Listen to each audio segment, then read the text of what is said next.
Medofo se obo de bri bebre ofia de na odi biye ene ma fa anye gobe ene ma fa anye kelewele ene ma fa anye krakro ene me de beye kokko pizza pa ai ene me kwa ne continental ene me sha se me de me meat pie twitwa ne kama ene ha me de me kivo hot pepper ni ginger me pen spicy de nchine kakra gu so ai so wo Ghana ha pa na se wonti kivo nka de na se woni o man mu a che se mako ya ati atese pa wo dwama so achoba afo nyina na etokoto bi na fa ye waduane ene me sha se twitwa me kokko kama we me di si jaso amane hura fa so kama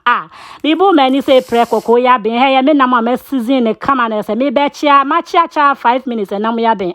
me kokko so aben me ba be blend kokko ipa na se me sha se me so me de nchine kakra gu so na me sa de kivo ginger ne pepper kakra we pinch na se waduane aye say ya spicy ya bone mrane se makosho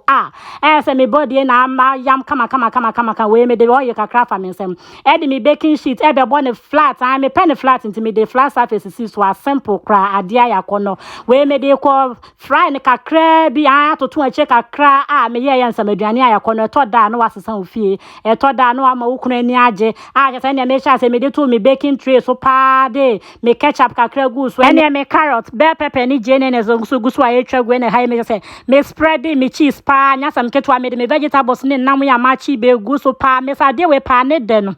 esin pizza wo de pa tray bi hwe se fi ne kroba koto pizza kra bi ma sameka me de ko share ovi ma cha 15 minutes ade ya kono me me slice me pizza pie na me de serve soft drink me we na papa we de we abra be sen koda also he me we abo me ni nku na e wo sa wo da wonti me waste aduane we sa se me pia na ti kwada mu se fu de aka nyina ya history bye bye